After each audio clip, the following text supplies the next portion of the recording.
ऐसा कामना से, लेकिन अभी मुझे कुछ नहीं चाहिए। भगवान कहे कुछ तो मांगो, तो 36,000 वर्ष तक का राज्य ध्रुव महाराज को दिया और कहते फिर तुम्हें पिता के गोद में बैठना था ना, अब मैं तुम्हारे लिए एक ध्रुवलोक प्रदान करता हूँ। बस भगवान ने एक डिपार्टमेंट ही दे दिया होलसेल, और पूरा ध्रुवलोक दे दिया। बेटा तुम्हारी मृत्यु कभी नहीं होगी, सदैव तुम ध्रुवलोक में रहोगे। तो जिस माँ ने तुझे ठुकराया है ना, अब तुम वापस घर पर जाओ ना, तो वही माँ तुम्हारी अगवानी करने के लिए आएगी। वो सुरुचि ने ठुकराया था ना। जिसके ऊपर भगवान की कृपा होती है ना, जिसके ऊपर भगवान की कृपा होती है ना, उसके ऊपर सबकी कृपा होती है। और दूसरी एक बात है कि गुरुजनों के हृदय में भगवान होते हैं, इसलिए गुरुजनों के पैर छुए जाते हैं। ये प्रसंग ध्रुव महाराज की कथा से हम बोल रहे हैं, जो गुरुदेव की वाणी से हमने सुना है। तो ध्रुव महाराज के जीवन में यही था ना, भगवान की कृपा थी तो सबकी कृपा हो गई।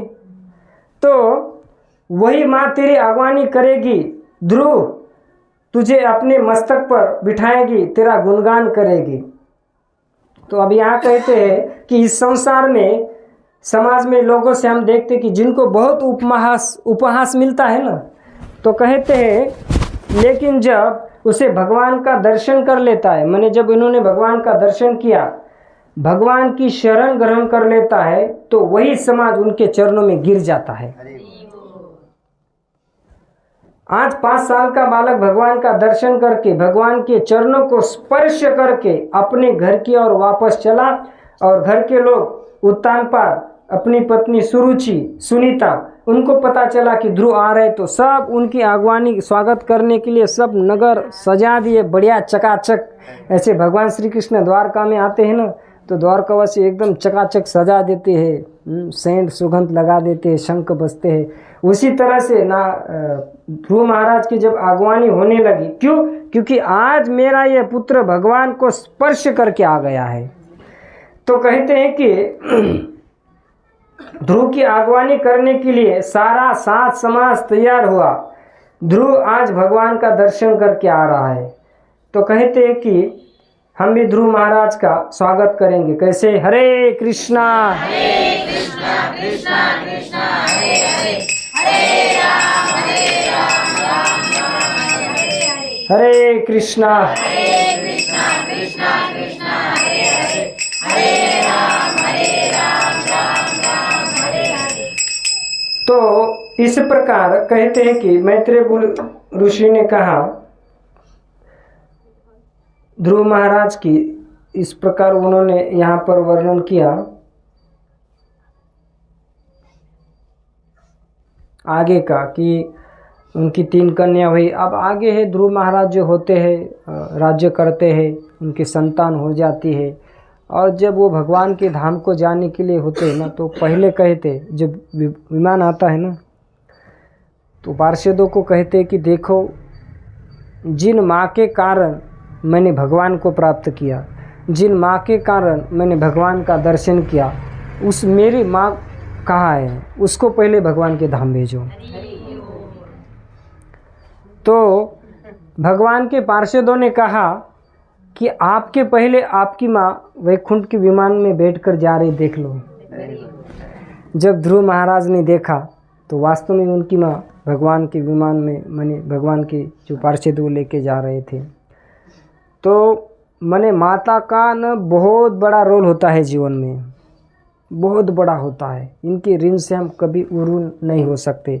श्रीमद् भागवतम के 10वें स्कंद में जब कारागार से वसुदेव और देवकी को मुक्त करते हैं भगवान, तो कहते हैं कि मैं 100 साल तक भी आपकी सेवा करके आपका वो ऋण नहीं हो सकता है। ये स्वयं भगवान की वाणी है। तो ध्रुव महाराज जब भगवान के धाम जाते हैं ना, तो पहले यही बात मैंने पार्षदों को कहते हैं कि जिन्होंने मुझे भगवान का रास्ता दिखाया, वो मेरी माँ कहाँ है। तो भाई सुनीति माँ भी ओरिजिनल थी ना, भगवान की भक्त थी, तभी तो ऐसी संतान प्राप्त हुई। तो इसी प्रकार से कहते हैं कि उत्तानपाद, इनकी 2 पत्नियां हुई, सुरुचि सुनीति प्राप्त हुई। और आगे यक्षोदारा उत्तम जो था सुरुचि का पुत्र, वो मारा गया। और भगवान जब ध्रुव महाराज को मिले थे तो भगवान ने कह दिया था कि तुम्हारा भाई भी मरेगा और तुम्हारी माँ जो उनकी भी मृत्यु हो जाएगी ध्रुव, और तुम यहाँ से चले जाओ। ध्रुव के पुत्र संवत हो गए, संवत के पुत्र वत्सर, पुष्पवर्ण, उसी परंपरा में राजा अंग हुए, अंग के पुत्र राजा वेन हुए, वेन के पुत्र हुए पृथु महाराज। पृथु भगवान की उन्होंने देश के नाम संदेश दिया। बहुत सुंदर है, लेकिन ये बहुत सुंदर वर्णन करने के लिए सुंदर समय भी चाहिए। कितना समय हुआ है? कितना हुआ है? 9:28 हो गए।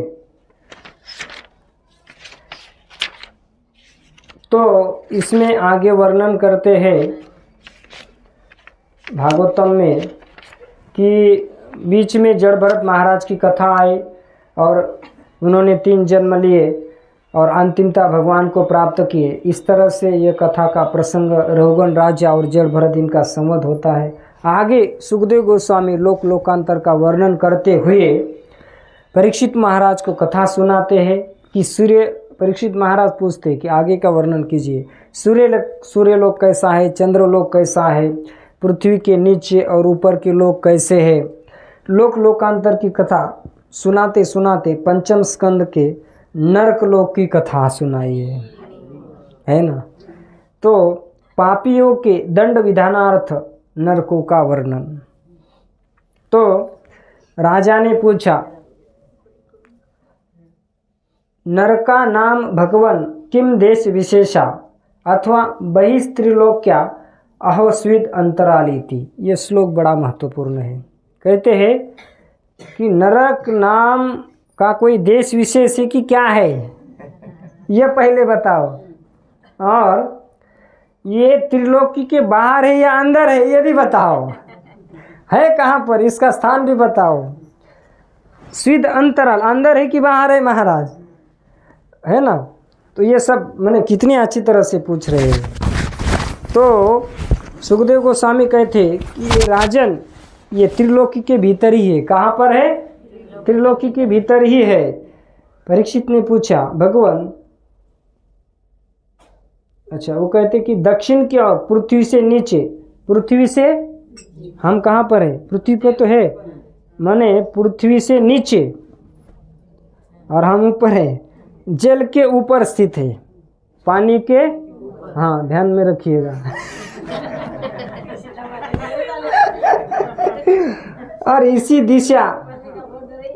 दिशा में, और सुनिए, इसी दिशा में अग्निस्वात आदि पितृगुण रहते हुए अत्यंत एकाग्र पूर्वक अपने वंशधरों के लिए मंगल कामना किया करते हैं।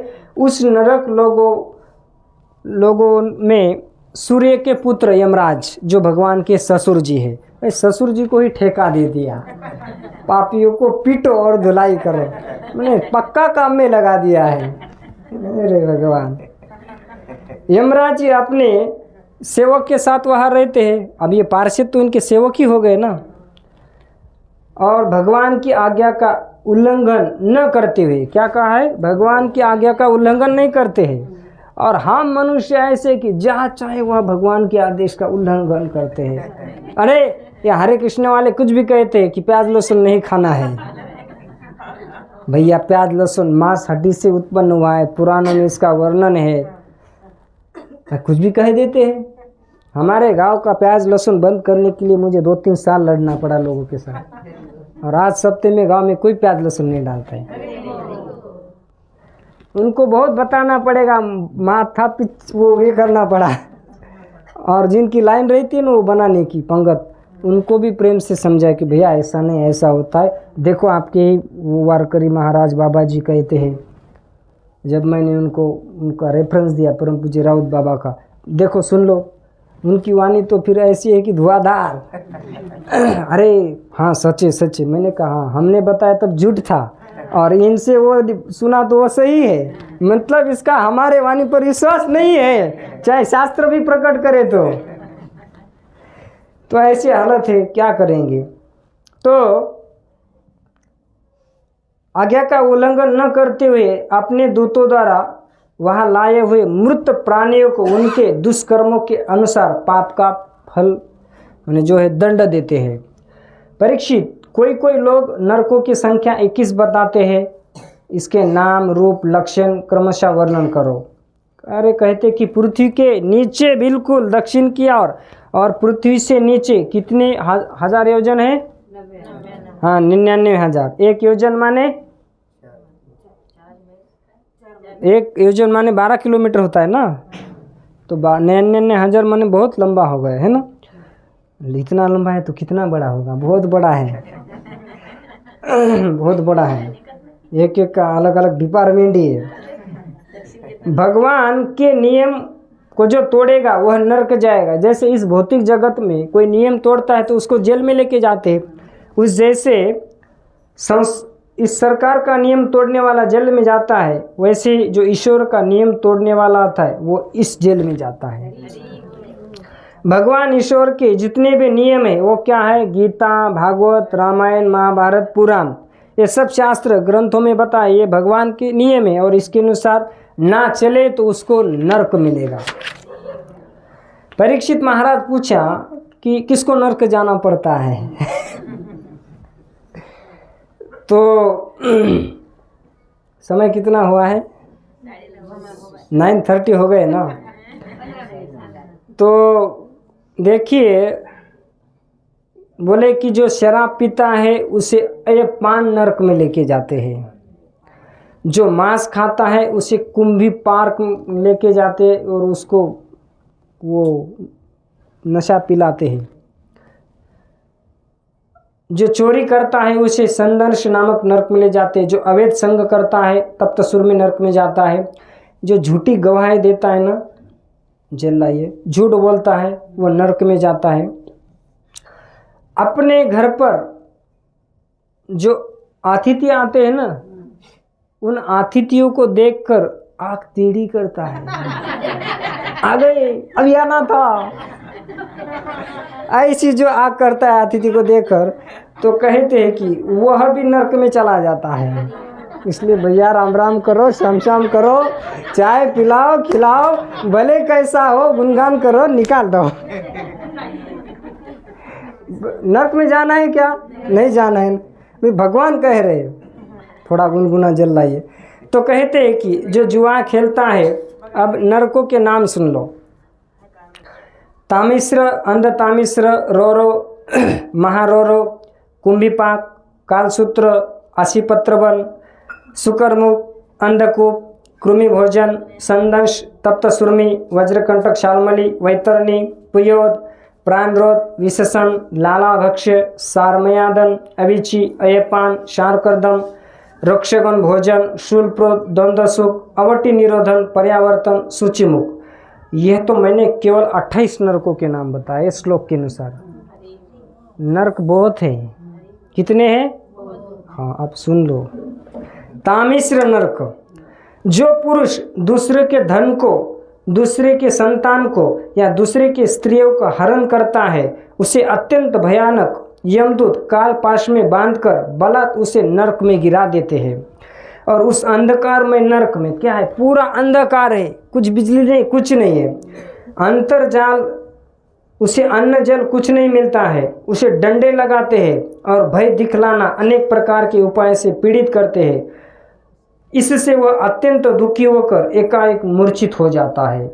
अंध तामिश्र नरक, जो मनुष्य या पुरुष किसी दूसरे को धोखा देकर या दूसरी की स्त्री को भोगता है तो अंध तामिश्र नरक में जाता है, और यहाँ की यातना पकड़ते हैं जड़ से और कष्ट देते हुए वृक्ष के समान वेदना के मारे सारी सुबुद्ध खो देता है और उसे कुछ नहीं समझ में आता है।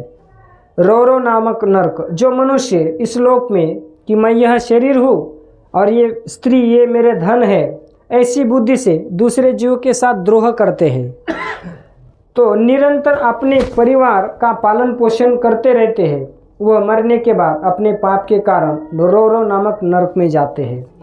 और भृंग नामक के जो उसके मांस को नोच नोच कर खाते हैं। महारोरो, जो मनुष्य किसी की परवाह न करके केवल अपने ही शरीर का पालन पोषण करते हैं। हरे कृष्णा हरे कृष्णा कृष्णा कृष्णा हरे हरे हरे राम राम राम हरे हरे हरे कृष्णा कृष्णा कृष्णा हरे हरे हरे राम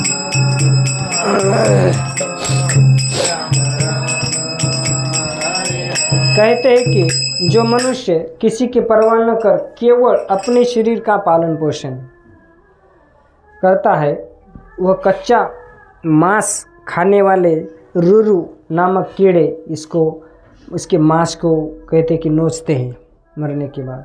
कुंभीपाक नरक कहते कि जो अपने पेट के लिए जीवित पशु की हत्या करते हैं। कोणती पौर्णिमा अमावस्या असते? अमावस्या असतील पोळा झाल्यावर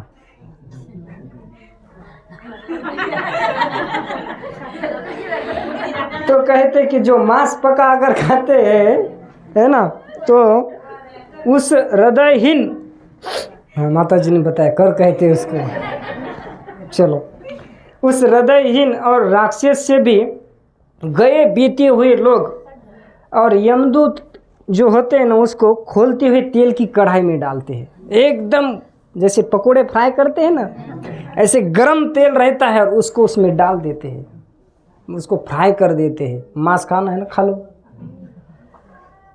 पकाते हैं उसको। कालसूत्र नामक जो मनुष्य इस लोक में माता पिता ब्राह्मण वेद से विरोध करते हैं, उसे यमदूत कालसूत्र नामक में ले जाते हैं। इसका घेरा 10,000 योजन है। कितना है? मात्र 10,000 योजन। कितना बड़ा होगा। और वहाँ कहते हैं कि जो भूमि है ना, वो तांबे की है और इसमें तपा हुआ मैदान है, एकदम गर्मा गर्म। और वहाँ ऊपर से सूर्य देवता है और नीचे से कहते हैं कि एकदम गरम गरम है, उसे भूख प्यास लगती है और दाह से जलता रहता है। वहाँ पहुँचा हुआ पानी भूख प्यास से तड़पता है और उसका शरीर बाहर भीतर से जलते रहता है। उसकी बेचैनी यहाँ तक बढ़ती है कि वो कभी ख़त्म ही नहीं होती है। कभी लेटता है, झटपटाने लगता है, कभी खड़ा होता है और कभी इधर उधर दौड़ने लगता है। इस प्रकार उस नर पशु के शरीर में जितने रोम होते हैं ना, ये जो रोम कहते हम, उतने 1000 वर्ष तो उसकी यह दुर्गति होती रहती है, जो माता पिता ब्राह्मण वेद से विरोध करता है। और कहते हैं कि सुकर्मुख इस लोक में जो मनुष्य राजा या राज कर्मचारी होकर किस निरपराध मनुष्य को दंड देता है या ब्राह्मणों को शरीर दंड देता है, वो मरकर इस नरक में जाता है। अंधकूप जो मनुष्य इस लोक में खटमल मच्छर आदि जीवों को मारता है। भैया मारना नहीं है, मच्छर को ध्यान रखो। एक बार हम जब महाराष्ट्र में थे, नगर में, अब हम भागवत सुनते थे, है ना, तो हमारे मित्र थे, उनका बहुत बड़ा क्लास, तो वहाँ हम पढ़ाने जाते थे संस्कृत। तो उनकी पत्नी ने वो बैटरी चार्जिंग की, यूँ हमारी ऐसी, वो देखा मैंने कहा आप पत्नी को सीधे कैसे कहें, मानेगी न मानेगी आगे जो भी कुछ। मैंने कहा यार इसे तो मारते नहीं है, नरक में जाना पड़ता है। और कुछ भक्त लोग भी सुनते नहीं, लेकिन भागवत क्या कहता है, खटमल मच्छर आदि जीवों को मारता है तो उनसे दोह करने के कारण अंधकूप नरक में जाता है। इसलिए दूसरा जो भी उपाय जुगाड़ बना लो, काम बना लो, क्योंकि स्वयं भगवान ने ही रक्तपान आदि उनकी व्रति बनाई। मच्छर की व्रति भगवान ने बनाई कि तुम इनका खून चूसो। देखो अगर मच्छर जानता ना कि इनका मैं खून चूस रहा है तो भाग जाता ना, जब मारते तभी भागता है वो।